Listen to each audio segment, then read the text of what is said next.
Bonjour à tous ceux qui viennent voir cette vidéo, bonjour chers amis Starfist, bonjour à tous mes abonnés, bonjour à vous qui me suivez partout.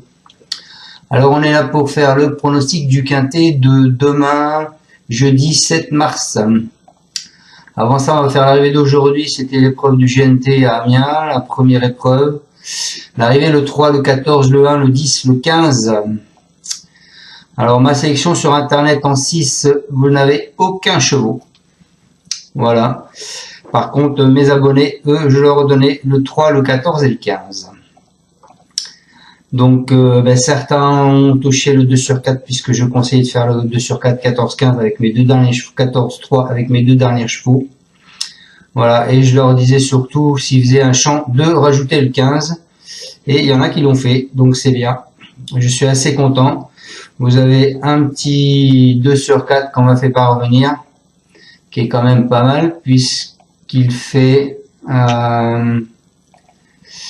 la personne a joué 15 €, elle a remporté 210 €. Donc c'est pas mal, c'est toujours bon à prendre. Voilà. Donc abonnez-vous, souvent mes deux derniers chevaux sont là. Je vous le dis, je le répète, je le fais pas exprès. Aujourd'hui je ferai cette vidéo, je vous donnerai mes deux derniers chevaux, mais je les marquerai pas dans la vidéo, donc comme ça vous serez obligé de l'avoir jusqu'au bout. Allez, on est parti pour mon pronostic du quintet de demain.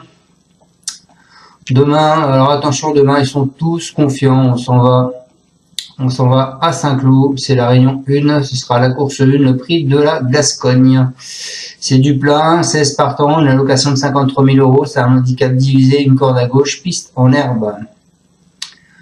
Alors la plupart sont très confiants, pour pas dire tous. Il faut savoir que Xavier Blanchet, il a mis deux chevaux dans cette course. Il a mis le 3 Décolito et il a mis le 6 Moutarde. On va faire vite fait le passé de la course. Donc la course de référence pour cette course, c'est la course qu'il y a eu à Marseille-Borelli le 27 février. Le passé de la course, l'année dernière, donc c'était support quintet, arrivée 7, 12, 9, As et 15. Les codes 6, 5, 8, 4 et 12. Les codes 21, 79, 13, 6 et 11. Il y a 2 ans, à l'arrivée 6, 4, 9, 3 et 1. Les cordes 6, 5, 10, 7 et 5. Les cotes 7,7, 10, 5, 75, 14 et 6, 25. Et il y a 3 ans, l'arrivée As, 5, 6, 11, 13. Les cordes 10, 13, 3, 6 et 16. Les cotes 14, 5,5, 11, 38 et 27. Donc attendez-vous à des surprises. Je vais vous donner tout de suite les favoris de la presse. Ce sera le 11, le 10, le 9, le 5, le 14, le 1, le 7, le 12, le 6, le 2. Et un abonné, c'est le 16. Voilà les amis, allez on est parti avec mon prono. Hop. Alors moi les amis, je suis parti avec Moonwalker Steep. C'est un véritable nageur, il affiche des statistiques impressionnantes sur des terrains lourds, officiellement déclarés même très lourds. 9 podiums en autant d'essais, dont 7 succès. Même si sa valeur lui laisse plus aucune marge, je pense qu'il est raisonnable de le tenir dans les 5 premiers. Ensuite, je vous ai mis le 10, les amis. Le 10 Morsan, il est très à l'aise en terrain profond aussi. C'est un sujet expérimenté qui n'a toujours aucune marge de manœuvre en valeur 34,5. En dernier lieu, à Marseille-Borelli, il a lutté pour arracher la 3e place. Il faut l'envisager plutôt dans la combinaison gagnante. Ensuite, je vous ai mis un cheval que Père Grand Monde va vous mettre. Je vous ai mis Ridwan, le 15, pour sa 2e sortie sous la selle. Férule de Christophe Martinon, fils d'American Pharaoh, a bien tenu sa partie à Borelli dans une épreuve moins huppée. Il va apprécier le terrain l'état du terrain et son entraîneur est très confiant. Ensuite, je vous ai mis le 5, Carver. C'est un ancien cheval à Patrice Côtier. Il s'est envolé sur le terrain de Marseille-Borelli dans un lot inférieur. Hein. Sa forme et son attitude au terrain sont certaines. Tout ce qu'il faut, c'est savoir s'il va pouvoir surmonter la pénalisation qu'on lui a donnée de 4 kg. Ensuite, je vous ai mis le 6 qui est Moutarde. Il est auteur d'un très bel effort dans l'événement du 3 février sur la PSF de Deauville. C'est le deuxième cheval à Blanchet. Il a des moyens de briller en pareille société. Seulement que sa référence de terrain lourd, on ne sait pas trop s'il est bon en terrain lourd ou pas. Donc, mais moi je le vois bien, Blanchet faire un doublé même. Et ensuite, je vous ai mis pour finir ma sélection 6, le 11. Le 11 qui est Louman. C'est un excellent finisseur, il a montré sa forme sur la Côte d'Azur, ainsi que sa compétitivité en valeur 34. Ses 2 essais sur ce parcours se sont soldés par des échecs, mais l'état du terrain ne devrait pas le rebuter. À l'issue d'un bon parcours, sans encombre, il a son mot à dire pour le podium. Hein. Donc je répète, donc mes deux bases ce sera le 1 et le 10, mon cheval de coup de cœur ce sera le 5, mon alerte ce sera le 6, mes surprises ce sera le 11 et le 15. On est parti avec mes deux bases, le 1, Moonwalker Street. J'ai eu des échos de son entraîneur, j'y crois. Hein.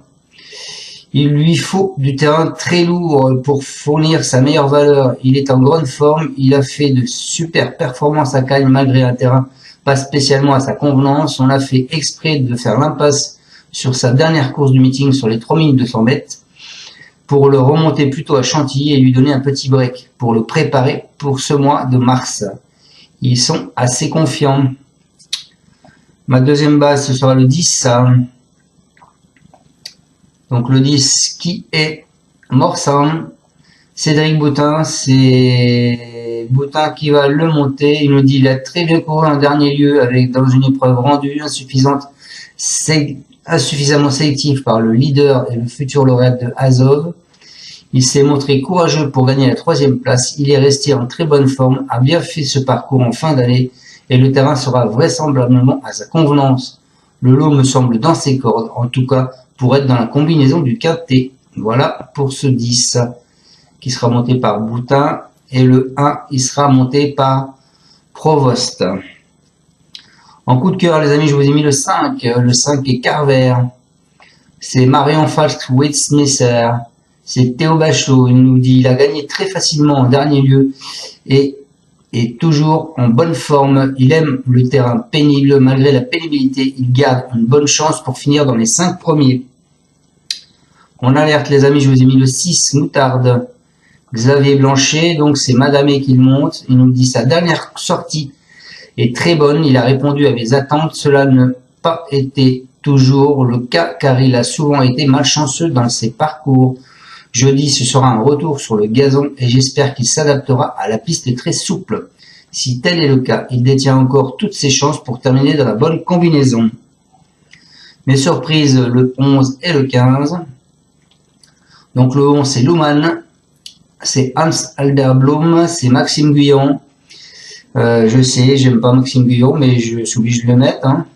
Il est très régulier et en bonne forme dans sa catégorie. En revanche, je ne sais pas comment il va se comporter en terrain lourd.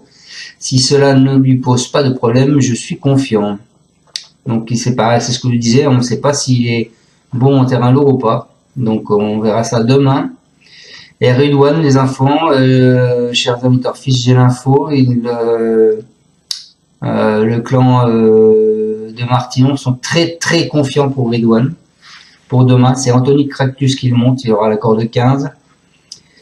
Il nous dit qui récemment a réclamé, il m'a fait plaisir dernièrement à Marseille, depuis il n'a fait que de l'entretien, il va être intéressant à le suivre dans cette catégorie avec son petit poids. Je n'ai pas l'ambition de dire qu'il peut jouer les premiers rôles, mais il devrait bien courir et je ne serais pas surpris de le voir s'octroyer une place. Voilà pour ma sélection, les amis. J'espère que je vous ai bien pronostiqué ce quintet. Je vous dis à tous encore merci de me suivre. Je compte sur vous pour mettre des pouces si vous pouvez. Ça coûte pas cher. C'est juste à côté en bas là. Abonnez-vous si vous n'êtes pas encore abonné. À ce jour, vous êtes 11 412 abonnés. Donc, bon, merci à tous mes abonnés de me suivre. Et puis, je vous dis à demain. Donc, mes deux derniers chevaux pour demain, ce sera le 9, qui est Trabuco, et le 3, qui est Mecoletto. Voilà les amis. Ciao, à demain. Tu es parieur hippique, tu as forcément besoin de la Kazakh. La Kazakh, c'est l'outil indispensable des parieurs hippiques, avec plus de 60 filtres en temps réel et la possibilité d'affiner tes pronos et trouver ton cheval gagnant. La Kazakh, l'outil indispensable des parieurs hippiques et des passionnés.